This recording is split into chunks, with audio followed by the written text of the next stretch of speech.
It was a shock only to the poor, underinformed souls who are not regular viewers of this program that the Supreme Court found that the constitutional justification for the individual mandate resides exclusively in Congress's power to tax. The president interpreted what the Supreme Court did today without ever using that politically poisoned word tax. The Supreme Court also upheld the principle that people who can afford health insurance should take the responsibility to buy health insurance. This is important for two reasons. First, when uninsured people who can afford coverage get sick and show up at the emergency room for care, the rest of us end up paying for their care in the form of higher premiums. And second, if you ask insurance companies to cover people with pre-existing conditions but don't require people who can afford it to buy their own insurance, some folks might wait until they're sick to buy the care they need, which would also drive up everybody else's premiums. During the Supreme Court hearing on the case, the most vocal and emotional opponent of the individual mandate was sure, he was just sure, that his broccoli example would carry the day. Could you define the market? Everybody has to buy food sooner or later. So you define the market as food. Therefore, everybody's in the market. Therefore, you can make people buy broccoli. And as it happened, Justice Scalia's broccoli argument actually did convince a majority of the Supreme Court that the individual mandate is unconstitutional under the Commerce Clause, which the Obama administration cited as justification for it. But the Commerce Clause wasn't the only justification. The Obama administration was hoping to win the case on the Commerce Clause instead of the more politically uncomfortable power to tax. The only part of the Affordable Care Act that the Supreme Court struck down was the provision that requires all states to expand Medicaid coverage substantially. That Medicaid expansion is now optional for the states, which means millions of people who are going to receive that expanded coverage under Medicaid will now receive nothing. We will have more on the policy discussion of exactly what the Supreme Court did today later. And those policy implications are much bigger than anyone still seems to realize. There were many surprises in the Supreme Court opinion, including the ruling against the Medicaid provision, which always actually seemed to be on a more solid constitutional ground than the individual mandate.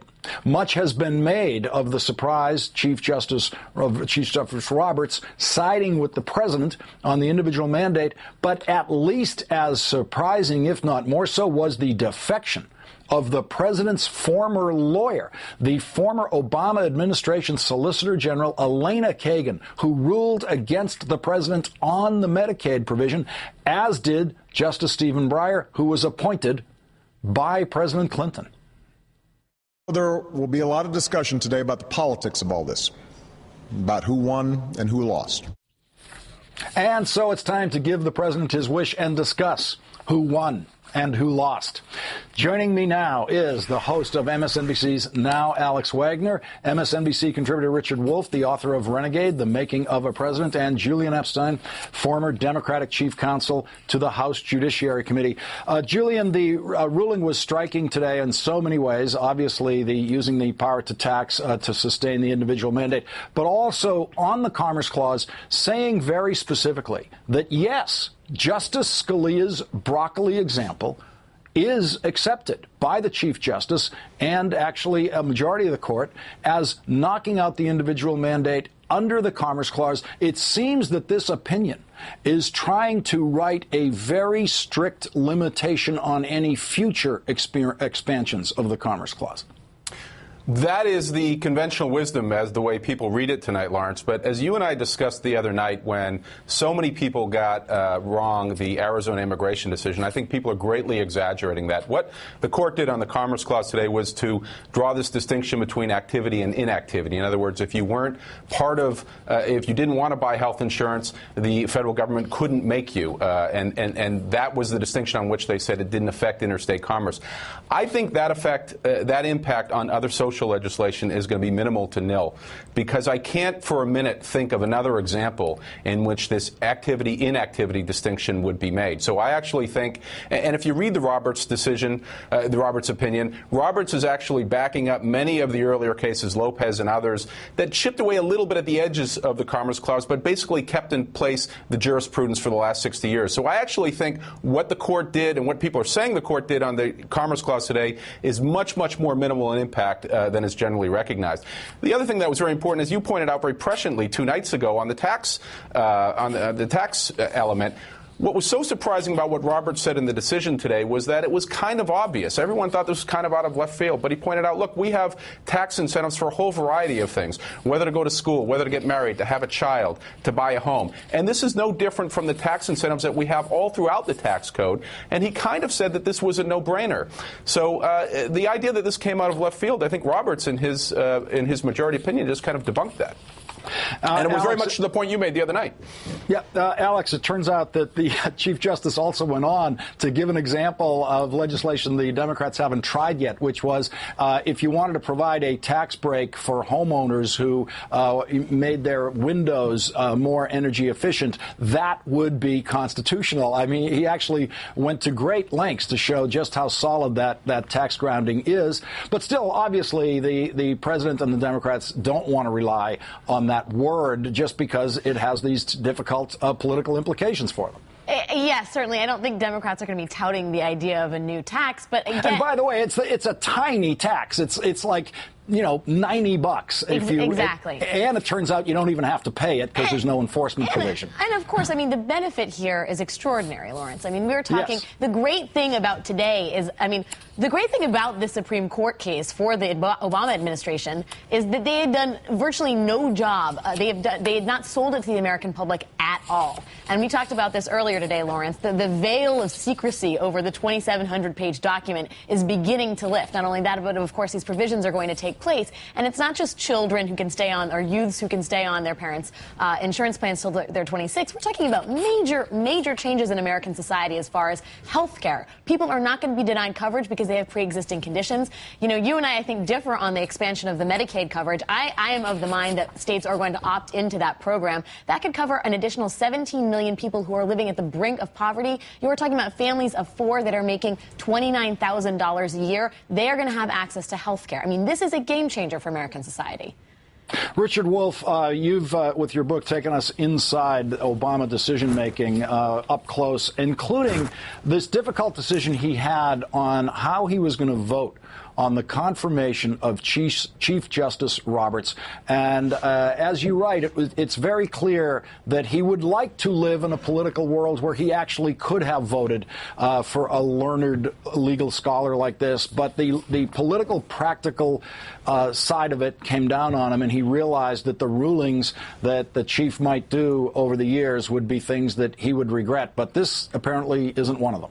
Yes, like a fly in your Chardonnay. It's a bit ironic. You know, he wanted to vote for, as a new senator, wanted to vote for, actually, this was when John Roberts was just nominated to the Supreme Court, so before he was elevated to Chief Justice, and he was convinced otherwise. The new senator, Senator Obama, was convinced otherwise by someone as frankly, mainstream and non-firebrand-like as Pete Rouse, his then Chief of Staff, now a senior advisor, on the basis that he would be held accountable for everything John Roberts did over the next 20 years. The base Democrats would hate him for it. And Obama responded, well, look, if maybe one day I'm president, I would want my nominees to be accepted if they were technically competent, and that would be okay.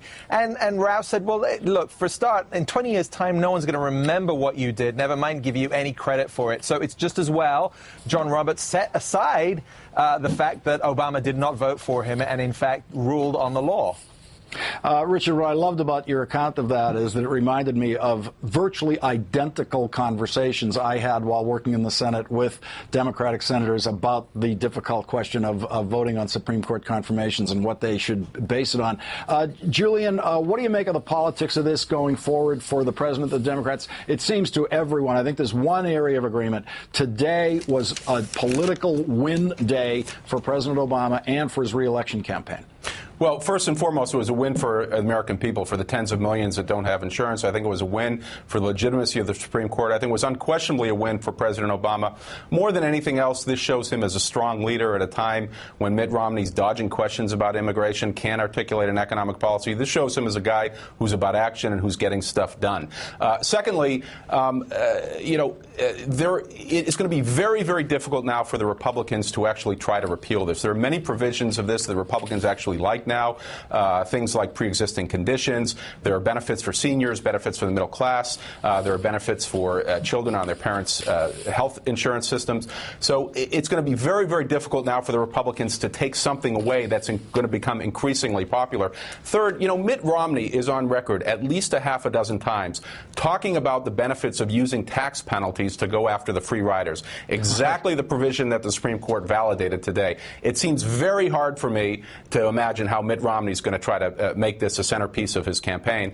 And look, I hope the Democrats. This has got to be a jobs Congress. This has got to be a jobs presidency. We saw in the Congress today what I think this at least the House is an Inspector Clouseau House of Representatives going after Eric Holder, while important work is getting done by the president and the Democrats on health care. Important work is getting done on jobs.